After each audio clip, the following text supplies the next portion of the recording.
Good morning learners. आज हम पढ़ेंगे मौलिक अधिकार।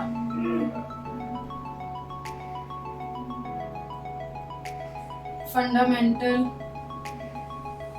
राइट्स।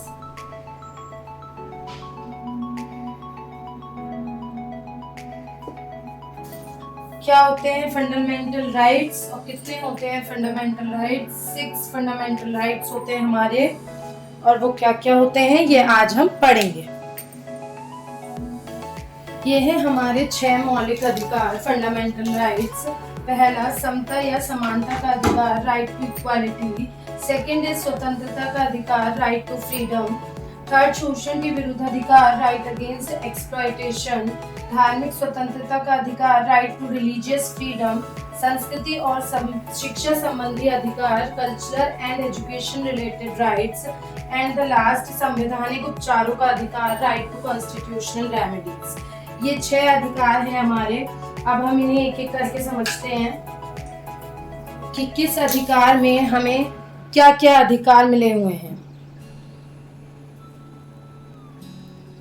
फर्स्ट है हमारा समता या समानता का अधिकार, राइट टू इक्वालिटी। इसमें हमें क्या देखने को मिलता है कि राज्य सभी व्यक्ति के लिए एक समान कानून बनाएगा, एक समान ही लागू करेगा। समान कानून बनेगा और समान ही लागू रहेगा वो सभी पर। ये नहीं कि किसी के लिए कानून अलग है और दूसरे के लिए अलग है, सभी के लिए समान कानून होगा, एक ही। किसी के संग भी जाति, धर्म, लिंग, इन सब के आधार पर कोई भी भेदभाव नहीं किया जाएगा।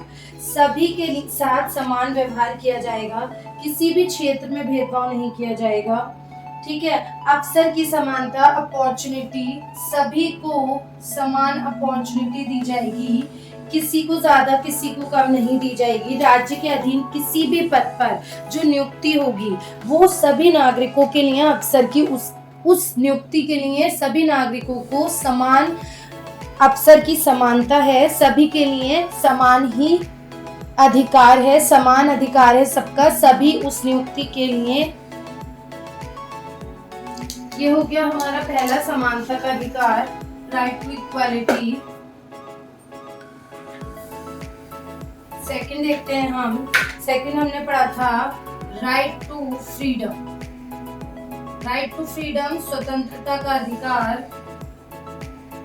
सभी चीजों की स्वतंत्रता मिलेगी, बोलने की स्वतंत्रता, संघ बनाने की स्वतंत्रता, सभा करने की स्वतंत्रता, कहीं भी आने जाने की स्वतंत्रता, आपको आने जाने की स्वतंत्रता है, बोलने की स्वतंत्रता है, किसी से भी बात करने की स्वतंत्रता है, कहीं भी बसने की स्वतंत्रता है, निवास करने की स्वतंत्रता है, आप कहीं भी रह सकते हैं, कहीं भी निवास कर सकते हैं। व्यापार करने की स्वतंत्रता है, आप जो भी चाहें वो बिजनेस कर सकते हैं। ये सभी स्वतंत्रताएं हमें ये मौलिक अधिकार जो हमें मिला है, fundamental right, right to freedom, इसमें आते हैं। जीविका चलाने का अधिकार, व्यापार करने का अधिकार, संपत्ति का अधिकार, ये सभी अधिकार हमारे इसमें आते हैं, राइट टू फ्रीडम। और सबसे जरूरी है हमारा एजुकेशन, शिक्षा का अधिकार। ये सभी अधिकार सभी को मिले हुए हैं।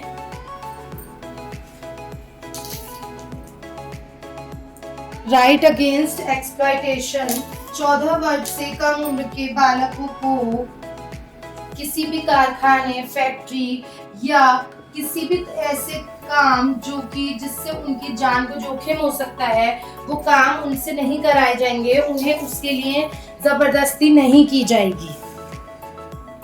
नेक्स्ट आ गया हमारा राइट टू रिलीजियस फ्रीडम। सभी को अपने धर्म को मानने की, उसका प्रचार प्रसार करने की पूरी स्वतंत्रता है। अपने धर्म से संबंधित कोई भी संस्था, मतलब मंदिर, मस्जिद, आप कुछ भी बनाइए, उसमें पूजा कीजिए, कुछ भी कीजिए, वो सभी स्वतंत्रता आपको दी जाती है। सभी संस्थाओं की स्थापना, पोषण करने की स्वतंत्रता आपको दी जाती है। अपने धर्म को मानना, आचरण करना, प्रचार प्रसार करना, सभी की स्वतंत्रता हर व्यक्ति को है।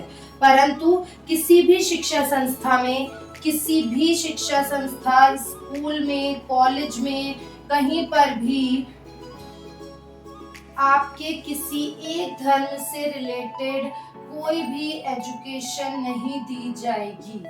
ये अधिकार नहीं है किसी को भी कि स्कूल कॉलेजेस में आपके धर्म से रिलेटेड शिक्षा दी जाए, किसी एक धर्म को ही मानने की बात कही जाए। नेक्स्ट आ गया हमारा cultural and education related right, संस्कृति और शिक्षा संबंधी अधिकार। सभी की संस्कृति, सभी की भाषा को मानने का अधिकार है। सबको अपनी संस्कृति, अपने धर्म, अपने रीति रिवाज सभी को मानने का अधिकार है। वो अपने रीति रिवाज, अपनी संस्कृति के हिसाब से चल सकता है। हर व्यक्ति किसी भी संस्था में, किसी भी जाति, भाषा के आधार पर, धर्म के आधार पर शिक्षा नहीं दी जाएगी। ये अधिकार नहीं है किसी को भी। और सबसे बड़ा अधिकार हमें एजुकेशन का मिला है, शिक्षा का अधिकार जो सभी को मिला हुआ है। इसीलिए हमारी गवर्नमेंट आज निःशुल्क शिक्षा भी चला रही है, जिससे कि जो बच्चे नहीं हैं उनके पास पढ़ने के लिए अगर सुविधा, तो भी उन्हें निःशुल्क शिक्षा द्वारा, उनका अधिकार है क्योंकि शिक्षा प्राप्त करना, तो उन्हें यह अधिकार मिलना चाहिए। नेक्स्ट आ गया हमारा right to constitutional remedies. Right to constitutional remedies में उच्चतम न्यायालय को क्या होता है कि बंदी, प्रत्यक्षीकरण, परमादेश, प्रतिषेध अधिकार, ये सब अधिकार होते हैं। यदि मान लीजिए कि किसी व्यक्ति को आप किसी असंतोष ढंग से पेश कर रहे हैं, गलत तरीके से पेश कर रहे हैं और उसकी कोई गलती नहीं है, तो न्यायालय को पूरा अधिकार है कि वो इस व्यक्ति को छोड़ देंगे। वो व्यक्ति को छोड़ दिया जाता है, छोड़ सकता है न्यायालय। इसे डॉक्टर भीमराव अंबेडकर ने संविधान का हृदय और आत्मा कहा है। इसे डॉक्टर भीमराव अंबेडकर ने संविधान का हृदय और आत्मा कहा है। बस यही 6 मौलिक अधिकार हैं हमारे जो हमने आज पढ़े।